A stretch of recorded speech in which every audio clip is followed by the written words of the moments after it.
Welcome friends to another 40k video. Today we draw on some Eldar lore and we look at the Exodites.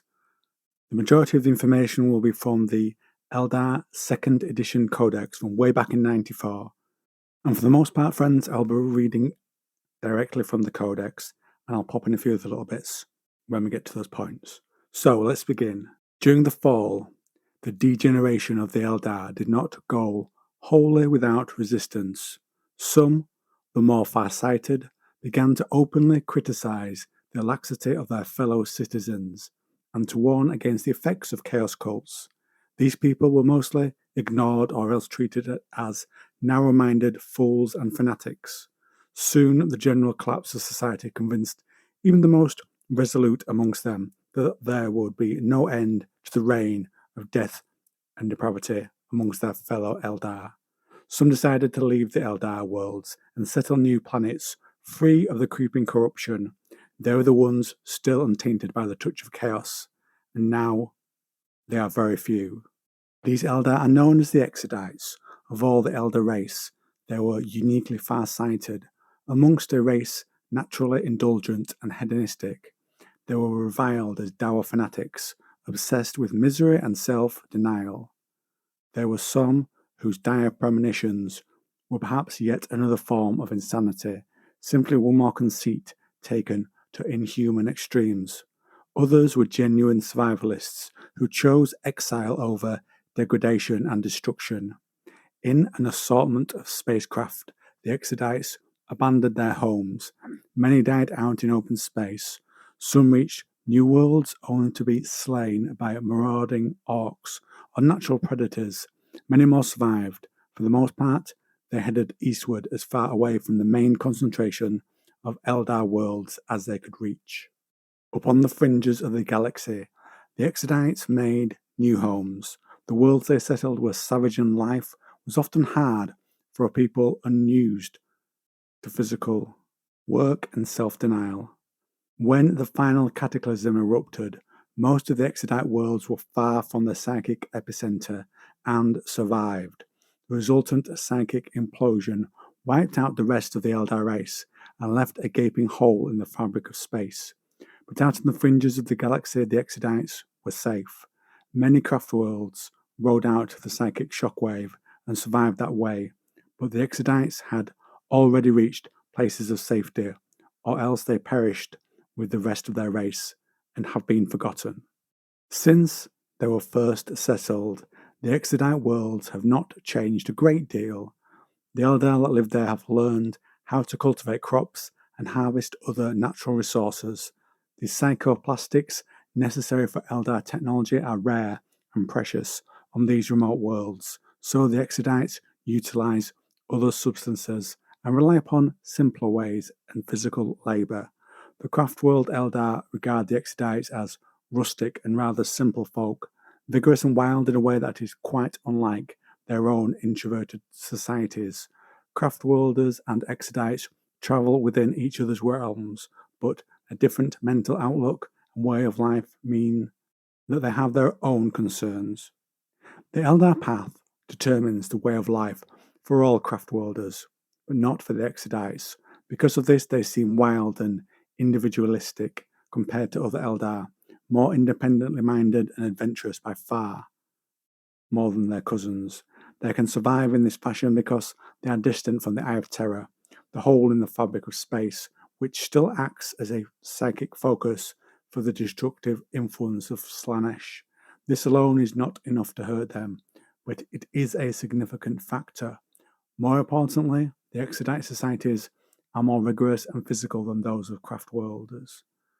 Where the craft worlds cling to the past and preserve all they can of their fallen civilization, the Exodites have turned their backs upon ancient traditions in favor of a simpler and harder way of life. Their minds are tougher and more straightforward, but not so subtle and ultimately less powerful than the craft world Eldar. However, they have survived, and of all the Eldar, they seem most likely to continue to do so. The Exodite worlds are untamed and often dangerous planets. Mighty rivers roar unchecked over their natural floodplains. Massive forests stretch over thousands of miles of virgin woodland. the few meagre settlements coexist with wild beasts of all kinds. The Exodites are too few in number to disturb the balance of nature. Their settlements are small and thinly scattered. Many are occupied only for a few months of the year, because on many worlds the Exodites are nomadic, moving with the seasons and the herds. They time their migrations so that they arrive at their camps in the late summer to collect crops, planting in the spring, remain until it is time to plant the following year's crops, and move on. The wild creatures that inhabit the Exodite worlds are many and varied. Most of the Exodite worlds are known to be home to large herds of megadons and other gigantic beasts, which the Exodites know by the name of dragons, and I know the Eldar use that term also to refer to the Tyrannids as well. It is likely that these creatures are native to the region, but that the early settlers spread them throughout all the worlds, so that they now are common. The Exodites follow the dragon herds as they graze the endless grasslands of the Great Plains. By carefully managing the herds, the Eldar live upon them, eating their flesh and even drinking their blood, and utilizing their skins to make clothing and leather. Even bones and horns have their uses, and these materials partly substitute for the psychoplastic substances used by the craftworld Eldar. Although this lifestyle is in many respects a primitive one, the Exodites have many advanced technologies and are familiar with all the sophisticated materials used in the craft worlds. It is by choice that they live as they do, and their way of life has proven every bit as successful as that of the Eldar. I'm just going to jump briefly to a short description from The Infinite and the Divine, where we look at the dinosaur that is written in that to give you an idea of what they look like. This one is dubbed the Carnosaur. It reared above him, its well-muscled chest protected by a breastplate, shaped from dinosaurid bone. Twin-linked shuriken cannons emerged like tusks from its chin. Serrated blades fashioned from the teeth of aquatic predators studded the armor plates clamped to its feet and spine. A calcium scythe capped its lashing tail, and a farseer rode it. So you see there, it's very much a mix of advanced technology and more simple technology. And now, friends, we go back to the Codex. There are many different kinds of dragons, some unique to specific worlds, and they are used in different ways according to their size and nature. The Megadons are massive herbivores, slow-witted and easy to manage, although deadly if panicked or mistreated. These creatures provide most of the material resources of the Exodites, and small ones are used to transport cargoes and people across the Great Plains. A large Megadon can carry a massive structure on its back, and they bear the most enormous weights without concern.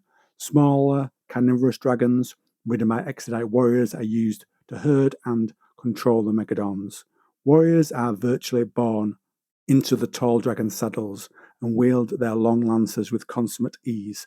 A stab with a lance will turn or stop a Megadon without causing it any harm, but the same blow would knock the most hardy Eldar to the ground, dead. Warriors are an important part of Exodite societies. Their role is to protect each community as well as to safeguard its beasts and predators. When they come, will be dealt with as well. The Exodites are a tribal people. Each tribe owes allegiance to a local ruling tribe, which in turn owes fealty to the planet's king and his royal tribe. As these are relatively few Eldar, there are few territorial disputes. The tribes live within substantial areas which easily meet their grazing and cultivation requirements.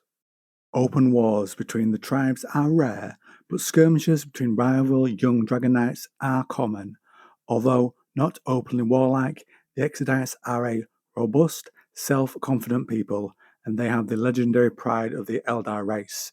Knights frequently try to steal away a rival's beasts or may attempt to move their herds over the grazing areas of other tribes. Such matters are seen as part of a knight's training, and the dangers of death or serious injury are an accepted part of a young warrior's life. These raids and occasional deaths do not embitter the tribes, and it is notable that no matter how hard the disputes might be, no Eldar would despoil or steal the crops of a rival tribe, even though these lie unprotected for a time. War and battle is not uncommon on the worlds of the Exodites. Orc raids are a common threat, and human settlers are no respecters of Eldar territory. Amongst the most persistent foes are the human settlers of the Night Worlds, which lie closely intermingled with the planets of the Exodites. The human Night Lords are aggressive, warlike people, whose determined independence makes it impossible for even the Imperium to control them. Like the Exodites, they are descendants of ancient settlers, raised amidst constant danger and proud of their autonomy. Their fierce war machines are a common sight on the Exodite worlds. Battles between giant war machines and valiant Eldar dragon warriors are always hard fought and destructive, and I'd like to see a book with that. Very cool. But the Eldar are capable of aggression too. They use the webway to reach the Night Worlds, where their raids are often so devastating that entire planets are subsequently abandoned. The Wraithbone core of each craft world acts as a repository and conductor of psychic power. It is also the ultimate refuge for the spirits of its people in death. Every Exodite world has its own equivalent to the Infinity Circuit, which is called the World Spirit. This is an immense store of psychic energy, where the minds of dead Eldar are preserved forever. Exodites, too, wear spirit stones, and when they die, they are taken beneath the earth into one of the great tribal barrows. They are laid to rest there, and their spirit stones are broken upon the altars of the spirit world. Each world spirit is a complex psychic energy grid which extends over the entire planet, stretching between the tribal barrows, stone circles, and standing stones. These important places are where the spirit world and the material world can interact, where the spirits of the dead can flow together, and where the living can talk to the dead if they have the power. The stone circles and standing stones are made from psychically interactive crystal. These towering stones are gigantic spirit stones which anchor psychic power into the earth. The links between them form part of the Eldar webway, but the paths from the webway into the world spirits are well hidden and protected. Eldar are able to move between the craft worlds and Exodite worlds by means of the webway, but there are paths over the Exodite worlds themselves. The most potent link in the entire world spirit network is the royal circle of the planet's king. This impressive structure consists of a system of concentric circles connected by the avenues of megalithic spirit stones. The royal circle is supported by outlying menhirs, which carry power throughout the entire planet and focus the energy of the world upon that one spot. Because their worlds are home to their departed spirits and shelter them from the predations of chaos, the Exodites will fight very fiercely to protect them.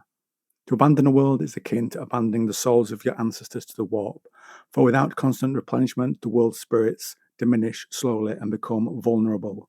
Just as the Wraithbone core of a craft world can unwittingly harbour a demonic intelligence, so the Standing Stones can provide egress to demons from the warp should the psychic paths be left unguarded. For a demonic army to pour from the barrows and standing stones of the Exodites will be the realization of their worst nightmare, but such things have happened in the distant past and remain an ever-present danger. And to give you an idea of what it's like, here is a taste of a little description of Exodite settlements from The Infinite and the Divine by Robert Rath. It's from the point of view of Trazen. He's looking for the spirit stone of the planet. Before him stretched a long wraithbone corridor, likely salvaged from whatever craft world these fundamentalists had used to begin their self-imposed exile.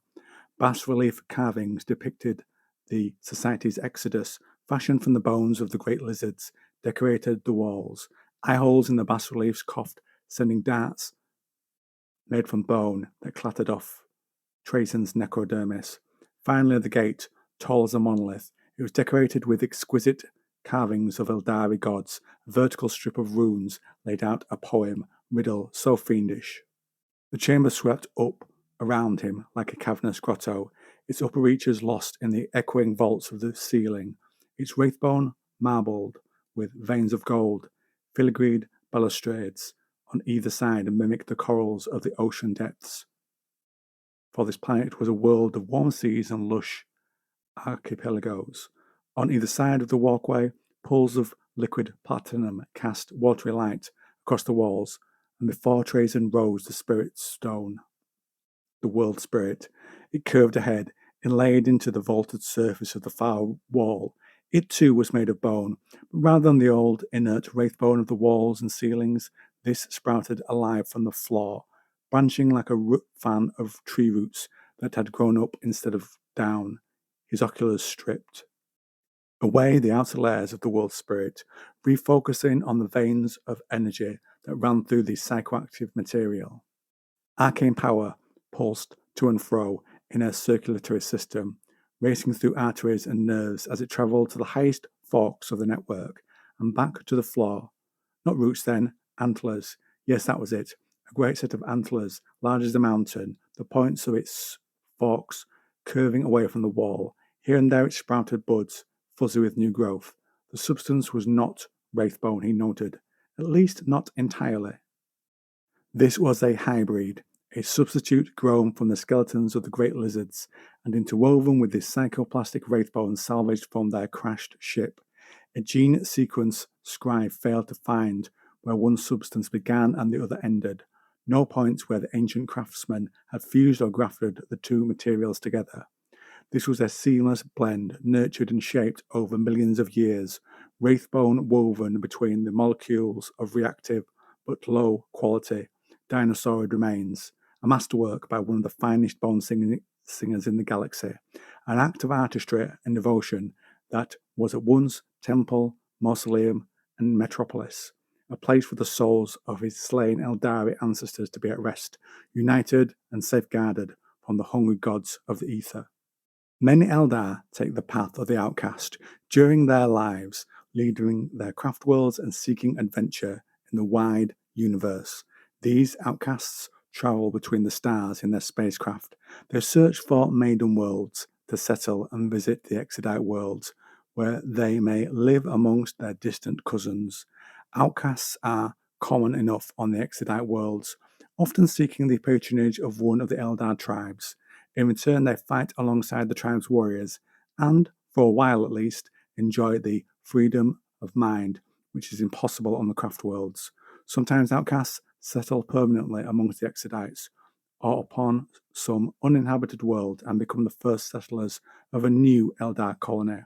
To the Exodites, the outcasts are strange romantic figures, the masters of a hidden law and way of life, which is arcane and archaic. They bring skills which the Exodites value highly, and so are always made welcome at the courts of the tribal Eldar. And on that note, friends, I'll end today's video on the Eldar Exodites. Let me know if I missed anything. Let me know if you enjoyed any parts of it. You'd like to know some more detail on different things that I've covered here. Drop me a comment down below. Let's talk.